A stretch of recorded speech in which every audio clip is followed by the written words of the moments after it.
최근 몇 년 동안 물가라는 단어를 좀 지겹게 들으셨을 겁니다. 2020년 초부터 팬데믹 영향으로 상품 물가가 치솟다가 리오프닝 이후에는 서비스 물가가 또 올해 초까지 급등을 했습니다. 그러나 올해 연말까지는 서비스 물가가 진정이 되고 있고 공급 물가 압력이 하락하면서 상품 소비도 다시 반등을 하고 있습니다.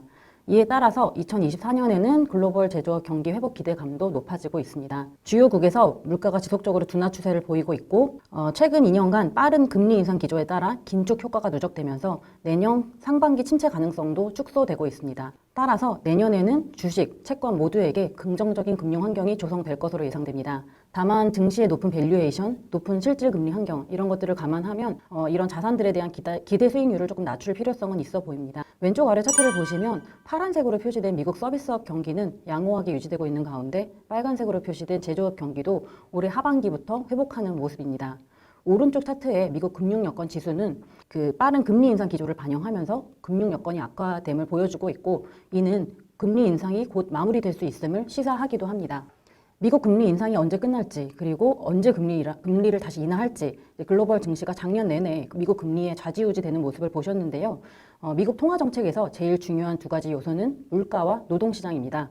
왼쪽 아래 미국 물가 차트를 보시면 미국에서는 상품 그리고 주거비를 제외한 서비스업 물가 위주로 하락세가 뚜렷해지면서 팬데믹 이전 수준으로 회귀 중입니다. 잘 떨어지지 않는 주거비를 제외한 초근원 물가도 디스인플레이션 추세가 본격화되는 모습입니다. 한편 노동시장에서 보이는 시그널도 긍정적입니다. 미국의 실업률과 구인 건수 비율 궤적을 보여주는 베버리지 곡선 차트를 오른쪽에서 보시면 그 검은색으로 표시된 부분이 올해 이제 최근 부분이고 그 나머지가 아래에 있는 부분들인데요. 과거에는 주로 구인 건수와 실업률이 반비례 관계를 보인 반면에 검은색으로 표시된 팬데믹 이후의 궤적은 구인 건수가 줄어듦에도 불구하고 실업률이 상승하지 않는 것을 확인하실 수 있습니다.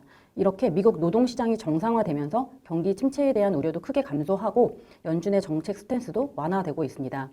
결정적으로 미국 물가가 최근에 3.5%까지 둔화되면서 내년에는 연준의 물가 목표인 2.5%까지 도달될 가능성이 높아지고 있습니다. 이 경우에는 금리 인하의 필요성이 높아질 것입니다. 연준이 기준금리를 공격적으로 인상하면서 왼쪽 아래 차트 파란색 선 향후 1년 침체 가능성이 급격하게 높아졌으나 올해 하반기부터는 조금 다시 낮아지는 추세입니다. 미국 기업과 가계금융에서 과도한 불균형이 보이지 않고 있고 향후 기준금리 인하 가능성이 높은 점 등을 감안하면 침체 가능성은 계속 줄어들 것으로 예상이 됩니다.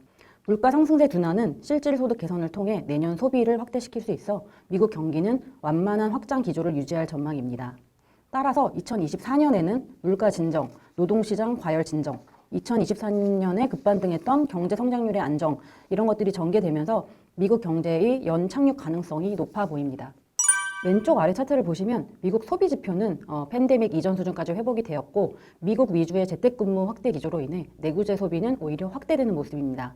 이렇게 소비 패턴이 정상화되면서 중국, 유럽 등 지역의 제조업 경기 개선 기대감도 높아지고 있습니다. 이에 따라 미국과 미국 외 지역 간 경기 그리고 통화정책 격차가 축소되면서 달러 강세가 진정될 수 있는 환경이 조성될 수 있습니다. 다만 높은 실질금리가 지속되면서 미국 증시의 밸류에이션이 줄어들 수는 있으나 기업 이익 전망에 대한 우려도 같이 감소할 수 있습니다. S&P 500 기업들의 올해와 내년 약 평균 10%의 순이익 성장세를 보일 것으로 전망됩니다. 다만 밸류에이션은 역사적으로 높은 수준으로 판단되고 타 선진국 증시들이 미국 대비 3분의 2 수준인 점을 상대적으로 비교하거나 일드 갭을 감안하더라도 관련된 매력은 좀 떨어지는 것으로 판단이 됩니다.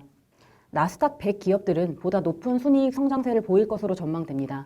다만 테크 섹터가 2000년 닷컴 버블 시기 이상으로 밸류에이션이 조성되어 있어 나스닥 100 지수 역시 밸류에이션 매력도는 좀 낮은 것으로 보입니다.